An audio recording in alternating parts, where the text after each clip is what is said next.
여러분 안녕하십니까? 날씨가 어제도 춥고 오늘도 아주 이빠이 춥습니다.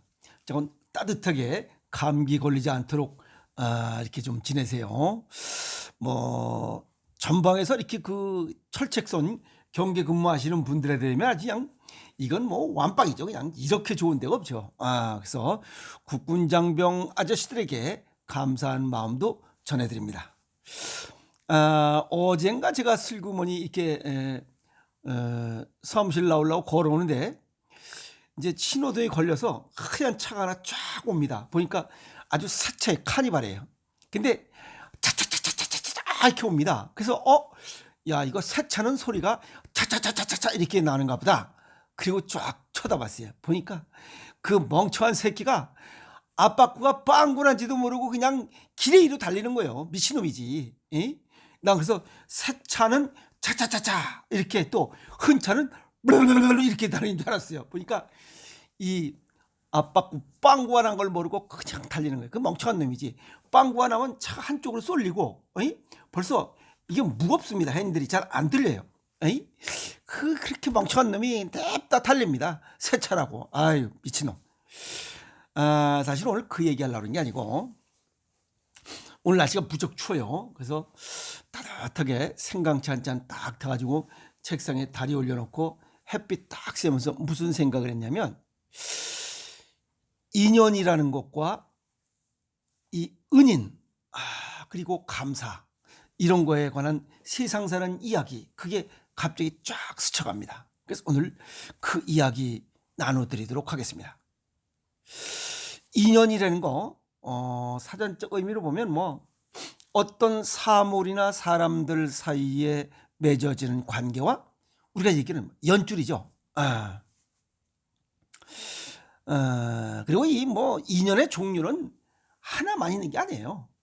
뭐 정치적 인연, 경제, 사회, 문화, 교육 수없이 많습니다.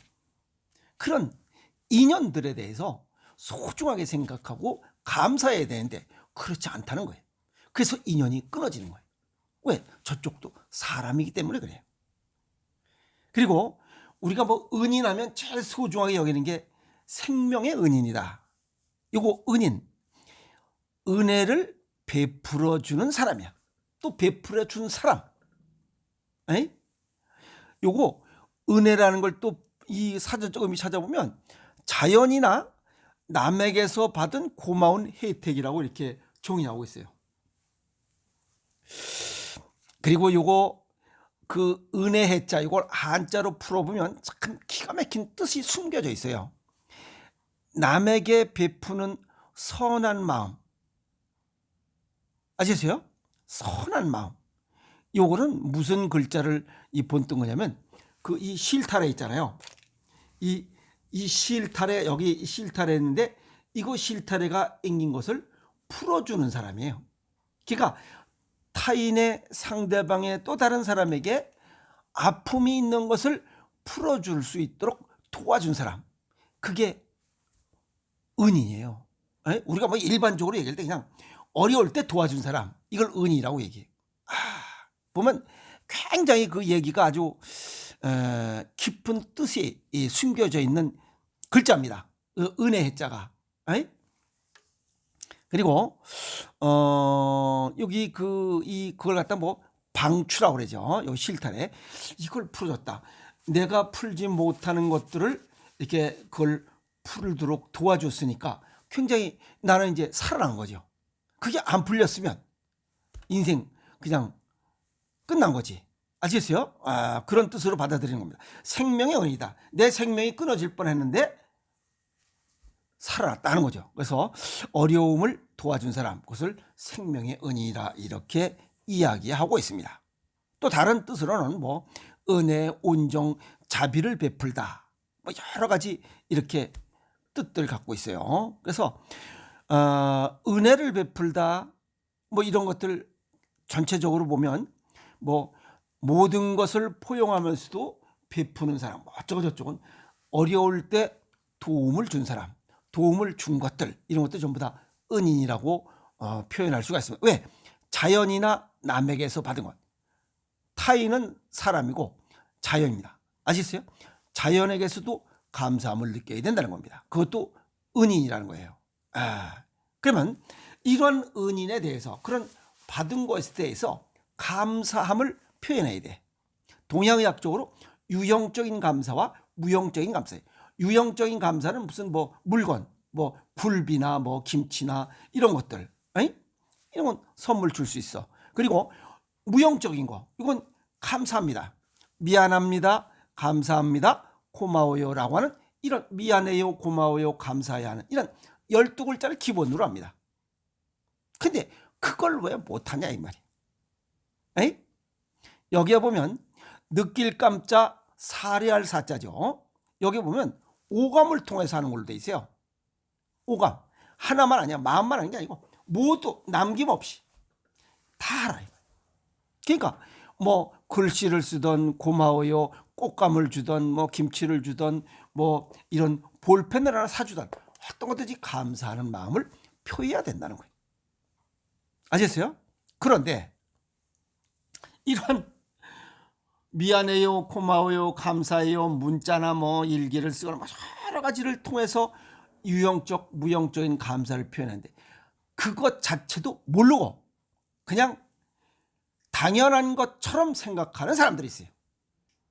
자기가 받은 것들에 대해서. 그게 당연병이에요. 지난번에도 한번 올린 적이 있을 거예요. 그 당연병에 걸린 사람들은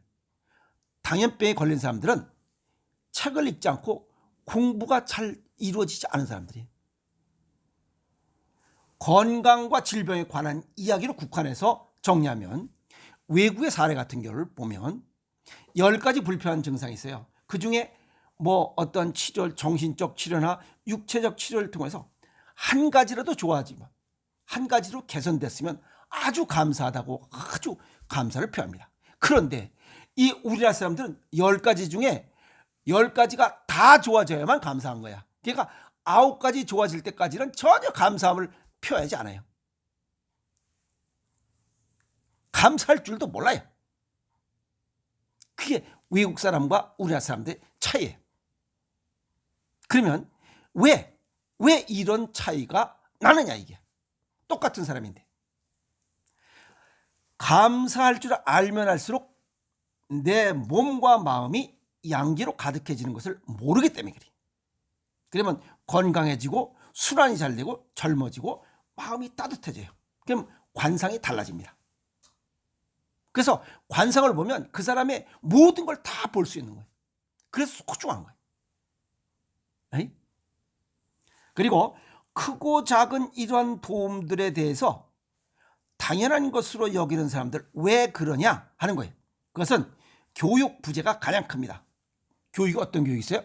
가정교육, 학교교육, 사회교육이 부실한 거예요. 예를 들어서 그 12월 달에 보면 그 자선 냄비 있잖아요.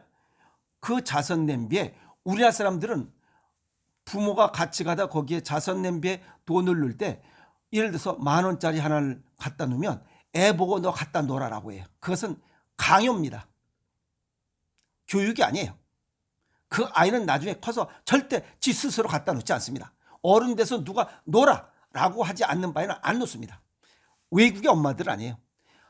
아이 손을 잡고 엄마가 가서 놉니다. 그러면 아이가 엄마 보고 엄마 나도 돈 주세요. 뭐 하려고? 나도 돈 놓게요. 이게 실생활 교육입니다. 이게 가정교육이에요.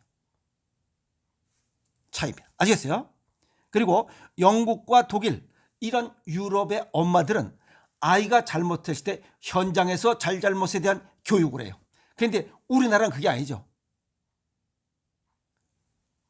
꼴값 떨고 무슨 정이라고 해서 애를 놀고 식당에서 놀고 지랄치고 해도 가만 놔둬요.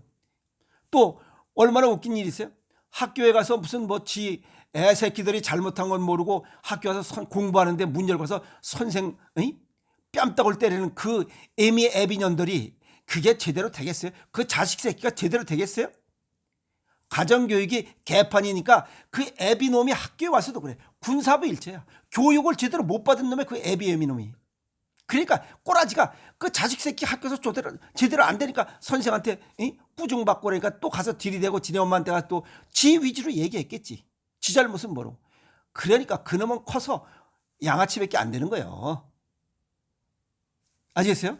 그래서 교육의 부재다. 가정교육, 학교교육, 사회교육. 3살적 버릇 80까지 간다. 먼저 빨리 얘기했어요. 25%는 애미, 엄마로부터 유전받고, 그 다음에 3살까지 80%, 성인의 80%가 뇌가 형성이 돼요. 그리고 10살까지 100% 형성이 됩니다. 그런데 이 아새끼들 지금 어떻게 돼요? 이거 뭐 2살 때부터 뭐 유아원, 뭐 유치원 전부 다 획일적인 로봇 교육을 하고 있어요. 걔가 정의라는 건 없어요. 주고받는 사랑도 없고. 그래서 이런 현상들이 나타나요. 아시겠습니까? 그래서 가정교육이 가장 중요해요. 3살까지 성인의 80%가 형성되기 때문에 그래요. 뇌가 2천억 개. 그 원인, 감사할 줄 모르고 당연병에 그냥 아주 중병에 걸린 사람들의 그런 원인들은 부모, 형제, 가정교육이 잘못된 거예요. 두 번째는 학교교육, 선생이 잘못된 거예요. 세 번째는 사회교육이 잘못된 거예요. 괜찮은 대기업은 직장에서도 독서 발표를 하고 그런 것들 해요. 다 인성교육이에요. 꾸준히 하고 있어요. 그러니까 대기업이 되는 거야. 아시겠어요? 모든 분들에게 감사해야 됩니다. 나와 상관관계가 있든 없든 모두에게 감사해야 됩니다. 이 연자, 2년 연자, 실사변이 붙어 있어요. 실타래가 앵겨부터 꼬여 있다 이 말이야. 누구와 연결돼 있을지 모른다는 거예요. 그 얘기는. 아시겠어요? 그래서 유태인의 속담에 보면 남 모르는 사람에게 베푸는 친절은 천사에게 베푸는 친절과 같다. 그 깊은 뜻을 알아야 돼요. 그게 인연의 속뜻입니다. 어떻게 실타래와 연결되어 있는지 모르다. 아시겠어요? 사돈의 팔촌으로 보면 연결 안 된 사람이 없어요. 다 연결돼 있어요. 그래서 감사를 나누고 베푸는 인생은 아름답고 향기롭다. 그런 사람은 다복, 복이 많고 또 행복합니다. 그런 사람은 관상이 좋아요. 아시겠습니까? 그래서 유유상종 이런 사람들과 어울리면 나도 그런 사람들처럼 향기가 내 몸에서 묻어납니다. 아시겠어요? 그래서 주변에 모든 분야에서 얻은 크고 작은 일에 감사하면서 살아야 된다. 그런데 비교, 욕심, 욕망이 많고 미움, 분노, 원망, 불평, 불만이 가득한 사람들은 스스로 가정교육도 엉망이요, 학교교육도 엉망이요, 사회교육도 엉망인 인생이요 라고 나타나는 결과물입니다. 그래서 이런 불평, 불만이 많은 사람들과 어울리면 나도 옮아갑니다. 생선 장사하고 같이 있으면 비린내가 옮고 똥 푸는 장사하고 같이 있으면 똥 푸는 냄새가 내 몸에 배는 것과 똑같습니다. 이왕이면 좋은 사람들, 좋은 향기로운 그런 자리에 앉았다 일어서는 그런 사람이 되어야 된다는 겁니다. 그래서 꾸준한 학습 활동을 통해서 자기의 부족점을 배울 때 이미 벌써 지났어요. 가정교육도 지났고 학교교육도 지났어요. 이제 남은 것은 사회교육, 평생 학습밖에 없어요. 그래서 꾸준히 가정교육 못했던 거 메꾸고 학교교육에서 못했던 거 메꾸고 뭘 통해서? 사회교육을 통해서. 그렇게 되면 감사의 마음이 새어나오고 멋있는 인생이 될 것이다 라고 정리를 해봅니다.